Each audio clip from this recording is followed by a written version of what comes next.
A sua Bíblia, a palavra de Deus, profeta Jeremias capítulo 2, versos de 1 a 19. Profeta Jeremias capítulo 2, versos de 1 a 19.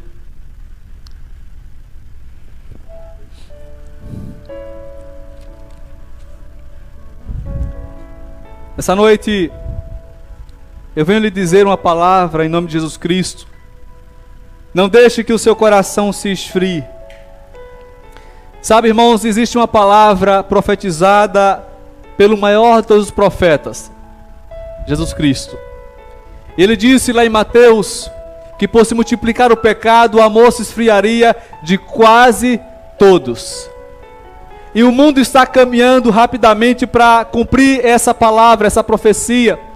Mas o fato de essa ser uma profecia bíblica e que vai se cumprir, não quer dizer que você seja obrigado a vivê-la. Eu não quero viver essa palavra. Eu não quero viver essa profecia que diz que o amor se esfriará de quase todos. Eu não quero estar entre os quase todos. Eu quero estar entre aquela pequena parcela cujo amor não vai esfriar. E você devia querer isso também. Amém? Jeremias capítulo 2, verso de 1 a 19. A palavra de Deus nos é endereçada hoje à noite, falando o seguinte. Deus abençoe. Jeremias capítulo 2, verso de 1 a 19. A mim me veio a palavra do Senhor dizendo: vai e clama aos ouvidos de Jerusalém. Assim diz o Senhor: lembro-me de ti, da tua afeição quando eras jovem, e do teu amor quando noiva, e de como me seguias no deserto, numa terra em que se não semeia. Então Israel era consagrado ao Senhor, e era as primícias da sua colheita. Todos que o devoraram se faziam culpados, o mal vinha sobre eles, diz o Senhor. Ouvi a palavra do Senhor, ó casa de Jacó, e todas as famílias da casa de Israel. Assim diz o Senhor: que injustiça acharam vossos pais em mim, para de mim se afastarem, indo após a nulidade dos ídolos, e se tornando nulos eles mesmos. E se me perguntarem: onde está o Senhor, que nos fez subir da terra do Egito, que nos guiou através do deserto, por uma terra de ermos e de covas, por uma terra de sequidão e sombra de morte, por uma terra em que ninguém transitava, e na qual não morava homem algum. Eu vos introduzi numa terra fértil, para que comesseis o seu fruto e o seu bem, mas depois de terdes entrado nela, vós a contaminastes, e da minha herança fizestes abominação. Os sacerdotes não disseram: onde está o Senhor? E os que tratavam da lei não me conheceram. Os pastores prevaricaram contra mim, os profetas profetizaram por Baal e andaram atrás de coisas de nenhum proveito. Portanto, ainda pleitearei convosco, diz o Senhor, e até com os filhos de vossos filhos pleitearei. Passai as terras do mar de Chipre e vede, mandai mensageiros a Quedar e atentai bem, e vede se jamais sucedeu coisa semelhante. Houve alguma nação que trocasse os seus deuses, posto que não eram deuses? Todavia, o meu povo trocou a sua glória por aquilo que é de nenhum proveito. Espantai-vos disto, ó céus, e horrorizai-vos, ficai estupefatos, diz o Senhor, porque dois males cometeu o meu povo. A mim me deixaram o manancial de águas vivas, e cavaram cisternas rotas que não retêm as águas. Acaso é Israel escravo ou servo nascido em casa? Por que, pois, veio a ser presa? Os leões novos rugiram contra ele, levantaram a voz. Da terra dele fizeram uma desolação. As suas cidades estão queimadas, e não há quem nelas habite. Até os filhos de Mênfis e de Táfnis te pastaram o alto da cabeça. Acaso tudo isto não te sucedeu por haveres deixado o Senhor teu Deus quando te guiava pelo caminho? Agora, pois, que lucro terás indo ao Egito para beberes as águas do Nilo, ou indo à Assíria para beberes as águas do Eufrates? A tua malícia te castigará, e as tuas infidelidades te repreenderão. Sabe, pois, e vê que mal e quão amargo é deixares o Senhor teu Deus, e não teres temor de mim, diz o Senhor dos exércitos. Amém? Pai, obrigado pela tua palavra, palavra forte, palavra poderosa, palavra que arranca de nós temor e tremor, porque nos mostra quão falhos somos e quão imperfeitos somos e quão necessitados somos de atentar mais para aquilo que é teu, de fazer mais a tua vontade, de ser mais fiéis à tua palavra e termos um compromisso mais intenso com o Senhor. Nos fale hoje à noite pela tua palavra. Cala a voz o meu eu e a voz o adversário, porque ninguém aqui, Senhor, precisa ouvir nem a minha voz, nem a voz do inimigo, mas todos nós aqui, a começar por mim, precisamos ouvir a tua voz, a voz do Senhor, que é poderosa e que tem a vida eterna em si. Fale conosco, oramos assim, no precioso e santo nome de Cristo Jesus. Amém. Não deixe que seu coração se esfrie. Não deixe que o seu coração esfrie. Irmãos, eu gostaria de falar muita coisa hoje à noite, mas eu não posso porque o tempo me é extremamente escasso. Então eu quero ficar brevemente com apenas alguns versículos dessa palavra que nós acabamos de ler. O texto, quando você lê a Bíblia, escute isso. Quando nós lemos a Bíblia, nós não podemos ler a Bíblia apressadamente e nem irresponsavelmente. Qual é a forma certa de você ler a Bíblia? Resposta: você precisa perceber o tom de Deus naquela palavra. Quando você lê a Bíblia, algumas passagens bíblicas você vai perceber o tom de Deus irado. Em outras passagens você sentirá, você perceberá o tom de Deus irônico. Isso acontece lá em Oséias. Em outras passagens você encontrará a voz de Deus quase trêmula consolando você como filho dele.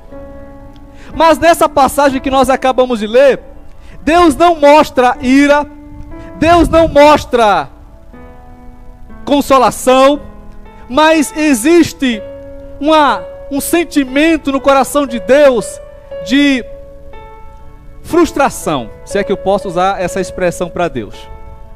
Porque nós encontramos nessa passagem bíblica um Deus, um Pai, que fez tudo pelos seus filhos e recebeu exatamente o oposto do que deveria receber dos seus filhos. Existe um livro baseado nessa passagem bíblica, cujo título é O Clamor Emocionado de Deus, do Hernandes Dias Lopes. O clamor emocionado de Deus. E é exatamente esse o tom de Deus nessa passagem bíblica. O clamor emocionado de Deus com os seus filhos. Agora, perceba você, o versículo 2, que ele fala assim. Ele diz assim: vai e clama aos ouvidos de Jerusalém. Assim diz o Senhor. Olha o que ele diz. E ele fala, você sente, irmãos, saudade na voz de Deus. Olha a palavra dele. Lembro-me de ti, da tua afeição quando eras jovem, e do teu amor quando noiva, e de como me seguias no deserto, numa terra em que não se semeia. Você percebe um Deus com saudade. Lembro-me de ti, da tua afeição, do teu amor quando eras noiva, quando eras jovem, e de como você me seguia no deserto, numa terra que não se semeia. Então você percebe aqui que Deus está falando sobre um tempo, um período da sua história com o seu povo, quando o seu povo o seguia pelo deserto, numa terra em que ninguém semeava, e seu povo tinha uma ligação com ele de, primeiro, amor, e segundo, dependência total. Então você percebe aqui, Deus falou naquela época, você me seguia porque você me amava. Você me seguia porque você tinha afeto comigo. Você me seguia porque você se comparava a uma noiva que amava o noivo, e era esse o seu sentimento para comigo. Lembro-me de ti, da tua afeição quando era jovem e do teu amor para comigo. Então você percebe aqui um Deus que está olhando para alguém, olhando para o seu povo, em cujo coração do povo o amor havia se esfriado. E a primeira coisa que você percebe aqui, irmãos, é que quando o seu amor por Deus é verdadeiro, você o segue em qualquer situação. No deserto, ele fala, numa terra que não se semeia, numa terra esquisita, uma terra de morte, uma terra de escassez extrema, mas ainda assim, por amor, o povo seguia ele. Lembro-me de ti, de como me seguias pelo deserto, numa terra que não se semeia. Sabe, irmãos, e é exatamente esse o amor que Deus quer que nós tenhamos com Ele. É exatamente esse o amor incondicional que Deus quer que nós tenhamos com Ele. E é exatamente o tipo de amor que a Bíblia diz que com o passar do tempo, por se multiplicar o pecado, se esfriaria. Porque hoje nós vivemos uma época em que o amor por Deus, ele é um amor condicional. Se o Senhor me abençoar, se o Senhor estiver comigo, se o Senhor me guardar, se o Senhor não deixar que eu adoeça, se o Senhor não deixar que eu fique desempregado, se o Senhor não deixar que coisas ruins aconteçam comigo, então eu te seguirei. Mas se o Senhor deixar que a doença venha, que a crise apareça, que a dificuldade surja, que as dificuldades, que o problema financeiro apareça, então, Senhor, o Senhor vai me perdoar, mas eu não vou mais te seguir. Lógico que nenhum de nós tem capacidade de falar isso desse modo, com palavras, mas atitudes falam mais do que palavras. Esse amor do qual o texto bíblico fala é exatamente o amor relatado por Paulo em Romanos capítulo 8, versículo 39, quando ele fala: para mim tenho por certo que nem a vida, nem a morte, nem os anjos, nem os demônios, nem a altura, nem a profundidade, nem a fome, nem o perigo, nem a espada haverão de me separar do amor de Deus que está em Cristo Jesus, o nosso Senhor. Para mim estou certo. Ele tinha essa certeza, essa convicção que nós precisamos ter também. Sabe, irmãos, haverão dias muito bons e haverão dias muito difíceis. Haverão dias em que você já acordará rindo porque vai estar tudo às mil maravilhas. Mas haverão dias em que nem tudo estará tão bem. Haverão dias em que você acordará e você nem desejará sair da cama. E quando esse dia chegar, como estará o teu amor pelo Senhor? Quando esse momento surgir, como estará o teu coração? Qual será a temperatura do teu amor por Deus? Sabe, irmãos, a maior motivação para nós amarmos a Deus deve ser o fato de que Ele nos amou primeiro. A Bíblia fala que Deus prova o seu amor para conosco em que Cristo morreu por nós, sendo nós ainda pecadores. Antes que tivéssemos feito o primeiro ato de bondade, Ele já havia nos amado. Antes que nós houvéssemos dobrado o joelho e falado: Senhor, eu te recebo, Ele havia nos amado. Antes que fizéssemos qualquer coisa, que abríssemos a sua palavra, que dobrássemos o joelho, que viéssemos à igreja, Ele já havia nos amado. Só de conhecer o amor que Ele tem por nós deve nos fazer querer também amá-lo desse modo. Isso me leva alguns séculos atrás, quando o conde Zinzendorf, um homem rico, muito rico, que andava por toda a Europa visitando museus, teatros, gastando sua riqueza com os prazeres transitórios desse mundo, um dia entra em um museu, aliás, numa galeria de arte, e ele encontra uma imagem que lhe chamou muito a atenção. A imagem era Cristo crucificado, com expressão de dor e com o rosto ensanguentado. E embaixo daquela imagem havia uma frase, que na verdade é a estrofe de um hino do cantor cristão. E a frase era: sofri, sofri por ti, que fazes tu por mim? aquela frase entrou imediatamente no coração de Zinzendorf, de modo que ele decidiu, ao sair daquela galeria de arte, dedicar toda a sua riqueza para a promoção e expansão do Evangelho. Ele gastou até o último centavo para enviar missionários até os confins da terra, que naquela época os confins da terra era entre os esquimós da Ásia.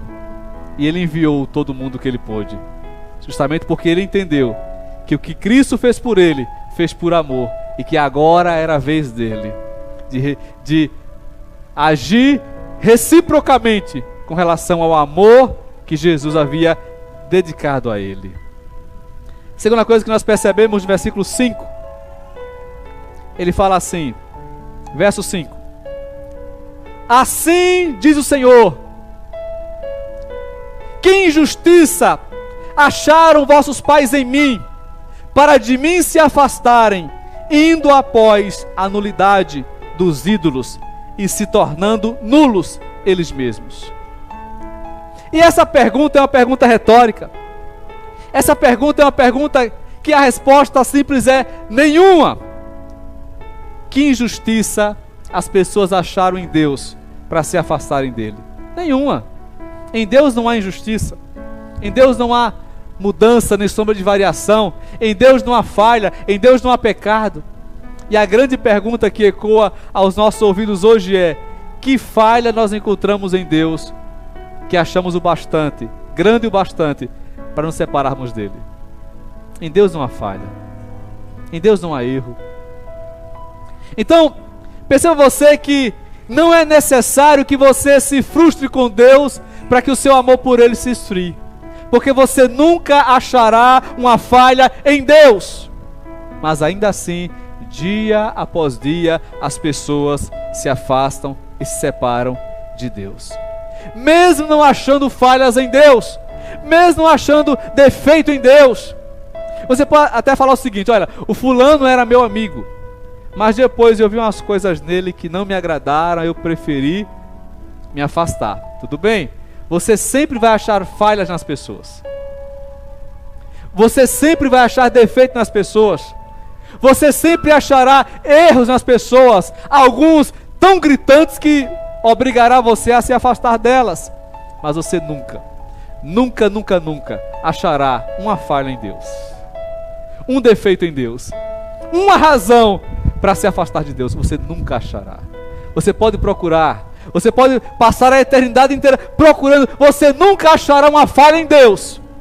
Por isso, você nunca terá um motivo plausível o bastante para dizer: eu me afastei de Deus porque não dava mais para caminhar com Ele, porque não dava mais para andar com Ele. Você nunca achará uma falha em Deus. Um dia, no meu primeiro pastoreio, eu visitava uma senhora que havia se afastado da igreja. E aquela senhora era uma pessoa que eu visitava muito na casa dela, e ela sempre tinha alguma queixa do marido para fazer, sempre tinha alguma queixa dos filhos para fazer. E essa mulher se afastou da igreja, sumiu da igreja, passou um tempo afastada. Então eu fui visitá-la. E quando eu cheguei lá, eu perguntei a ela o seguinte: irmã, eu vim aqui para lhe fazer uma pergunta. E a pergunta que eu tenho a lhe fazer é muito simples. A irmã me responde, a gente ora e eu vou embora. A pergunta que eu quero lhe fazer é a seguinte: qual foi o mal que Deus te fez? Eu vim aqui só para perguntar isso para a senhora. Qual foi o mal que Deus te fez? Ela riu, achou engraçada a pergunta e disse: oxe, pastor, Deus nunca me fez mal nenhum. Eu disse: porque essa não é a primeira vez que eu vim à sua casa. Eu já vim à sua casa dezenas de vezes. A senhora é a pessoa que eu mais visito neste lugar. E sempre que eu venho aqui, a senhora fala alguma coisa do seu marido. Conta: ele tem esse defeito, tem essa falha. A senhora fala alguma coisa dos seus filhos: eles aprontam isso ou aquilo. Mas o que é mais curioso é que, apesar de seu marido e seus filhos terem muitas falhas, a senhora nunca os abandonou. E glória a Deus por isso. E apesar da senhora ter acabado de me falar que Deus não lhe fez nenhum mal, a senhora o abandonou. Isso não faz sentido para mim? Porque você deixa aqueles que te fazem mal, você não deixa aqueles que te fazem bem, ora. Não há sentido nisso? Veja comigo o verso 5 outra vez e versículo 6. Assim diz o Senhor: que injustiça acharam vossos pais em mim, para de mim se afastarem, indo após a nulidade dos ídolos, e se tornando nulos eles mesmos. E sem perguntarem: onde está o Senhor, que nos fez subir a terra do Egito? Que nos guiou através do deserto, por uma terra de ermos e de covas, por uma terra de sequidão e sombra de morte, por uma terra que ninguém transitava, e na qual não havia homem algum. A falta de diálogo com Deus pode desencadear crise de relacionamento com Ele. Ele fala assim, olha o que ele, versículo 6. E sem me perguntarem. Esse povo se afastou de Deus, simplesmente o povo, no popular, usando uma linguagem bem sul-mato-grossense, anoiteceu e não amanheceu na presença de Deus. Anoiteceu e não amanheceu. Aí Deus fala assim, e nem me perguntaram, e nem perguntaram, onde está o Senhor? Onde está Deus que nos fez subir do Egito? Onde está Deus que nos guiou por uma terra de ermos, de covas, onde ninguém transitava, e na qual não habitava homem algum? Vocês nem perguntaram, vocês nem pararam para conversar, vocês nem pararam para dar uma satisfação, por que vocês estão se afastando de mim? Isso mostra, irmãos, que a falta de diálogo com Deus pode desencadear crise de relacionamento com Ele. Algumas pessoas falam assim, meu Deus, não fala, fala Deus está em silêncio.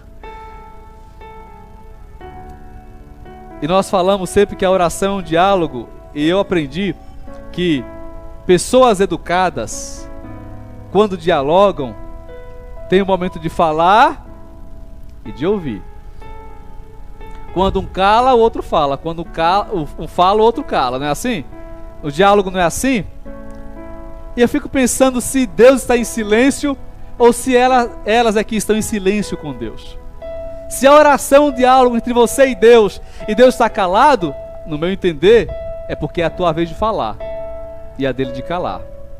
Aí depois que você falar tudo, aí ele vai falar e você tem que ficar calado. É assim que acontece, é um diálogo. Um fala, o outro cala. Um cala, o outro fala. Aí todo mundo se cala. Como é que fica? Como é que você fica? Numa casa onde está lá o marido e a mulher. Parecem dois estranhos, ninguém fala nada. Um passa pelo outro calado, outro passa pelo primeiro mudo. O que vai acontecer? A relação vai se esfriar. O coração vai se esfriar. E vai chegar um momento em que nenhum dos dois terá mais assunto para tratar um com o outro. Esfriou o relacionamento. Está em crise agora, por causa do diálogo. Falta de diálogo. E assim também acontece com relação a Deus. Você começa a falar e Ele começa a te responder. Ele começa a falar e você começa a dizer, Senhor, eu estou ouvindo. Eu estou ouvindo. Fale, Senhor, e Ele fala, e depois Ele cala e você fala, e assim vocês vão vivendo a vida cristã com Deus. Agora, se você calar por tempo demais, e Deus vai ficar calado por tempo demais, vai chegar um momento em que, por se multiplicar o silêncio, o amor do teu coração se esfriará por Ele. Me permita fazer essa paráfrase. E por se multiplicar o silêncio, o amor se esfriará de quase todos. Veja comigo o versículo 7, porque ele fala assim: eu vos introduzi numa terra fértil, para que comesseis o seu fruto e o seu bem, mas depois de teres entrado nela, vós a contaminastes, e da minha herança fizestes abominação. Deus está falando o seguinte, olha, eu dei a melhor terra para vocês, a terra que manava leite e mel, a terra prometida, o melhor que havia na terra, eu dei isso a vocês. E o que vocês fizeram com a terra que eu dei para vocês? Vocês estragaram a terra. Vocês cuspiram no prato e comeram. Vocês pegaram a minha herança, que era o melhor que eu tinha para vocês, e transformaram ela em abominação. Porque tudo bem, entre aspas, que o povo adorasse ídolo no Egito, que é a terra da escravidão. Tudo bem que o povo, tudo bem entre aspas, que o povo adorasse a ídolos numa terra onde todo mundo adorava ídolos. Agora outra coisa é o povo adorar ídolos numa terra que não tinha ídolos, numa terra que só havia Deus, sacerdotes, levitas, só isso, a lei de Deus. Então, a diferença de adorar um ídolo no Egito para adorar um ídolo na terra prometida é que quando eles chegaram no Egito já tinha ídolo lá, mas quando entraram na terra da promessa não havia ídolos lá. Foram eles que levaram os ídolos para lá. Deus fala assim: vocês transformaram a minha herança em abominação. Sabe como é que se chama isso? Ingratidão. O esfriamento do amor por Deus pode ter origem num coração ingrato, no coração que não reconhece os feitos de Deus, no coração que não sabe agradecer, que agradece da boca para fora, mas não sabe viver uma vida de gratidão. Aquela vida do salmista no Salmo 116, versículo 12: que darei eu ao Senhor pelos seus benefícios que Ele tem feito para comigo? Que darei eu ao Senhor pelo que Ele tem feito na minha vida, pelo que Ele tem realizado por mim? Que darei eu ao Senhor por cada ato de bondade, misericórdia, de graça? Tem dia que eu oro e eu falo: Deus, se eu fosse o Senhor, eu me mandava para o inferno. É verdade. Eu falo: Senhor, eu louvo o Senhor porque se eu fosse o Senhor, eu me mandava para o inferno.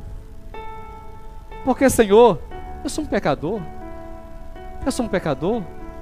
E o Senhor, apesar de saber que eu sou um pecador, me ama mesmo assim. Irmãos, o maior e o mais profundo amor que há no mundo é o de Deus. E isso não é oratória. Isso é uma verdade incrível. Porque tua mulher que está ao teu lado há 12 anos, há 13 anos, há 14 anos, há 20 anos, há 30 anos, ainda tem alguma coisa em você que ela não sabe, que está aqui dentro, que ela não conhece. Aí ela te ama. Talvez se a tua mulher soubesse de tudo que está no teu coração, das vezes que você engoliu palavras para não machucá-la, mas falou lá dentro, ela tivesse já arrumado as malas e no popular, dado linha na pipa, ido embora.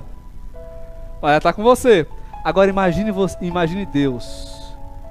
Ele conhece cada pensamento que passa no teu coração, cada sentimento que tem origem dentro de você. Você nem precisa falar, Ele já vê tudo. O salmista fala assim: a palavra ainda não me chegou à língua, e Deus já conhece ela do começo ao fim. E apesar de saber quem você é, Ele ainda assim ama você com amor incondicional. Charles Spurgeon fala o seguinte: se as pessoas falarem mal de você, não se importe. Se elas soubessem que você é pior do que elas imaginam, aí você poderia se importar. Aí Deus nos conhece, do lado certo e do lado avessado, né? Por dentro e por fora. E ainda assim, Ele ama você, mandou Jesus para morrer em teu lugar. E quando você tem ciência desse amor, você só pode se dobrar com gratidão. Fala: Senhor, obrigado, Jesus. Obrigado, Jesus. Eu já contei aqui o testemunho que um dia acabou o culto de um domingo à noite, e eu fui lá dentro, eu estava na cozinha esquentando uma janta para comer, ou fazendo alguma coisa no fogão que eu não me recordo. Não, eu estava fazendo uma vitamina lá no liquidificador. Eu estava ardendo em febre, chega tendo calafrios de febre. Após o culto, lá na cozinha de casa, com calafrios, febre, alta temperatura, eu comecei a orar. Eu não falei: Senhor, me cure, não. Eu não falei: Senhor, tira essa febre de mim, não.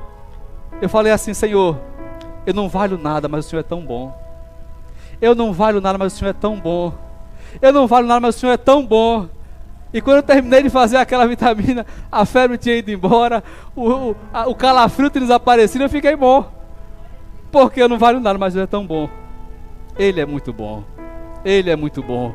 E reconhecer essa bondade deve fazer com que nós tenhamos gratidão pelo que Ele já fez. E não ingratidão pelo que ele não fez. Eu finalizo, verso 8, ele fala assim: os sacerdotes não disseram: onde está o Senhor? E os que tratavam da lei não me conheceram. Os pastores prevaricaram contra mim ou foram infiéis a mim. Os profetas profetizaram por Baal e andaram atrás de coisas de nenhum proveito. Perceba você que o seu envolvimento com coisas que não agradam a Deus acabará por esfriar o seu amor por Deus. Versículo 8 ele fala que todo mundo se ocupou de uma coisa que Deus não gostava. Cada um fez uma coisa errada, olha só. Ele fala: os sacerdotes não disseram onde está o Senhor. Começaram por aí, os sacerdotes não perguntaram onde está o Senhor. Os que tratavam da lei não me conheceram. Os pastores prevaricaram ou foram infiéis contra mim. Os profetas profetizaram por Baal e andaram atrás de coisas de nenhum proveito. Cada um se ocupou de uma coisa que não agradava a Deus. E qual foi o resultado final disso? O coração de todo mundo se esfriou com relação a Deus. O coração de todo mundo se esfriou. O amor de cada um deles se esfriou com relação a Deus. Todos eles perderam o amor que deviam ter por Deus. Por quê? Porque se ocuparam das coisas que desagradavam a Deus. E assim também acontece com a gente. Se a gente se ocupar demais das coisas que não agradam a Deus, chegará um momento que você chegará à triste conclusão de que você não está conseguindo amar a Deus como deveria. Não está conseguindo amar a Deus como deveria. E esse problema é grave porque Deus olha para ações e intenções. Deus olha para o que você faz e para o que você e para a motivação que você tem ao fazer. A Bíblia diz que para servir a Deus nós temos que ter, Salmo 24, mãos limpas, quer dizer, exterior, ações corretas. Coração puro, quer dizer, motivações corretas. Ações corretas com as motivações erradas não são agradáveis a Deus. Provo isso na Bíblia. Apocalipse capítulo 2, versículos de 1 a 6. Conheço as tuas obras, o teu labor, a tua perseverança, que não pode suportar homens maus, que puseste à prova os que a si mesmos declaravam apóstolos e não era, e os achaste mentiroso, e tem zelo. Tenho porém contra ti, que abandonaste o teu primeiro amor. Volta depressa às primeiras obras. Perceba que aquela igreja de Éfeso era uma igreja invejável, e Jesus estava vendo as coisas boas que ela fazia. Ele disse: olha, eu conheço as suas obras, conheço o seu labor. Labor é trabalho ardoroso, sabe? Trabalho que você faz até a exaustão. Aquela igreja trabalhava até a exaustão por amor, por Jesus, não por amor, mas por Jesus. Conheço as tuas obras, teu labor, tua perseverança. Começava uma coisa e terminava. Conheço, ele fala, que você não suporta homens maus. Era uma igreja rigorosa. A pessoa chegava lá: eu sou apóstolo, peraí, você vai passar uma sabatina aqui. E fazia o sujeito passar por um escrutínio rigoroso. Provava. Era uma igreja, sabe, certa, alicerçada na doutrina. Não suporta homens maus. Põe à prova os que diziam apóstolos e não eram. Mas eu tenho contra você, que você abandonou o seu primeiro amor. Aí ele fala: lembra-te, pois, de onde caístes. E essa palavra é muito forte, porque a expressão abandonou o primeiro amor era uma expressão comumente usada na antiguidade para dizer: assinou uma carta de divórcio. A expressão abandonou o primeiro amor significava isso: assinou uma carta de divórcio. Aquela igreja que trabalhava tanto para Deus, Deus falou assim: olha, eu olho para o teu coração e percebo que você assinou uma carta de divórcio comigo. Aí ele fala assim: lembra-te de onde caíste. E essa expressão, ela é pesada demais, sabe por quê? Porque para nós a pessoa cai quando adultera, a pessoa cai quando ela se entrega às drogas, aos vícios, quando ela rouba, quando ela mata, ela caiu. Para Deus a pessoa caiu quando o seu coração se esfriou, não há mais amor ali. Ela caiu. Aí ele fala: lembra-te, pois, de onde caíste, arrepende-te E se não, aí ele faz uma ameaça: eu virei contra ti e moverei do seu lugar o seu candeeiro, caso não te arrependas. Ou seja, quando você pega Apocalipse capítulo 1, você lá fala sobre os 7 candeeiros de ouro, e as 7 estrelas, e os 7 anjos. Aí ele fala que os 7 candeeiros eram as 7 igrejas, dentre elas a igreja de Éfeso. Aí ele fala: se você não se arrepender, eu moverei do seu lugar o seu candeeiro. Ou seja, você não será mais visto aos meus olhos como minha igreja. Eu moverei do seu lugar o seu candeeiro. Eu finalizo com os versos de 9 a 13. Aqui. Ele fala assim: portanto, ainda pleitearei convosco, diz o Senhor, e até com os filhos de vossos filhos pleitearei. Passai as terras do mar de Chipre e vede. Mandai mensageiros a Quedar e atentai bem. E vede se jamais sucedeu coisa semelhante. Aí ele pergunta: houve alguma nação que trocasse os seus deuses, posto que não eram deuses? Todavia, o meu povo trocou a sua glória por aquilo que é de nenhum proveito. Portanto, olha só o que ele fala no versículo 12: espantai-vos disto, ó céus. Ele está chamando os anjos para dizer: anjos, olhem aqui, vejam, vocês que são muito mais antigos do que os homens que estão vivos na terra, vejam se isso já aconteceu alguma vez. Ele fala: espantai-vos disto, ó céus, e horrorizai-vos, ficai estupefatos, diz o Senhor, porque 2 males cometeu o meu povo. Primeiro, a mim me deixaram o manancial de águas vivas, e segundo, e cavaram cisternas rotas, que não retém as águas. Ou seja, ele está falando o seguinte: olha, anjos, homens, olhem para a terra comigo, vejam a terra, o mar de Chipre, vejam a terra de Quedar, terras de uma idolatria terrível, terras que estão cheias de adoração a Astarote, a Azera, a Baal Zefon, a tantos demônios. Eles estão adorando os demônios. E percebam vocês que esse povo que adora ídolo é um povo fiel aos seus ídolos. Aí ele fala: horrorizai-vos, ficai estupefatos, porque o único povo da terra que adora um Deus vivo é o meu povo. As nações que adoram os ídolos têm razão para abandonar os ídolos e não fazem, são fiéis aos ídolos. E o meu povo que adora o Deus vivo e verdadeiro, que não tem razão para me deixar, é o único povo que me deixa. Quem tem motivo para abandonar os seus ídolos, não os abandona.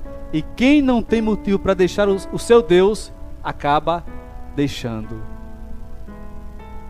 Meus amados irmãos, é extremamente doloroso ao coração de Deus ver que a fidelidade dos ímpios com a impiedade muitas vezes é maior do que a fidelidade do povo de Deus com relação a Deus. Não há motivo para deixá-lo, não há motivo para ser infiel a Ele, mas muitas vezes é assim que nós agimos com relação a Ele. Então ele fica chocado. Você percebe Deus, a expressão, um antropopatismo, né? Usar um atributo emocional humano para Deus. Espantai-vos disto, ó céus, horrorizai-vos, ficai estupefatos do Senhor. Deus está chocado aqui. Deus está chocado com o comportamento do seu povo sem motivo. E ele faz a comparação e fala: eles podiam deixar o Deus deles porque não é Deus, mas vocês não, porque eu sou Deus. Que Deus possa olhar para nós essa noite, irmãos, e ter compaixão de nós. E eu encerro as minhas palavras com as palavras de Josué, destinadas à nação de Israel, poucos dias antes de entrar na terra da promessa. E as palavras de Josué foram estas: que jamais se ache em vós um coração mau e infiel, que vos separe do Deus vivo. Que assim seja conosco. A igreja de pé em nome de Jesus.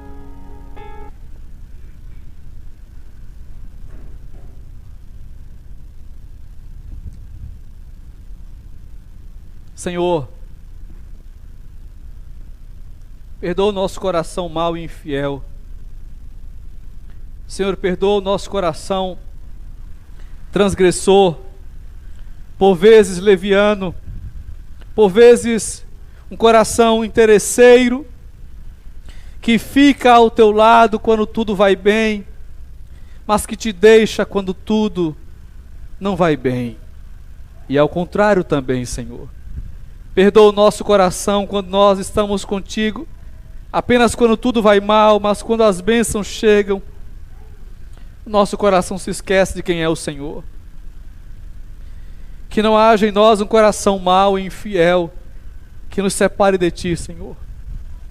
Ó Deus, tenha compaixão de nós, mas muito mais do que compaixão, abre os nossos olhos e revele-se a nós, para que, conhecendo o Senhor, possamos Te glorificar como Deus, Te exaltar como Pai, Te respeitar como Senhor, e andar em Teus caminhos, e fazer a Tua vontade, e estar ao Teu lado, na alegria e na tristeza, mesmo quando as coisas estiverem muito bem, ou ainda que elas estejam muito mal, que nós possamos, assim como Jó, em dias de perda, dizer que o Senhor é Deus, que o Senhor é grande, e que nós não deixaremos, nem por toda a dor, que o inferno inteiro possa desferir contra nós, desferir contra as nossas vidas, ó Pai. Que nós possamos ser fiéis até a morte, para que ao Teu lado passemos toda a eternidade. É o que nós Te rogamos, em nome de Cristo Jesus. Amém.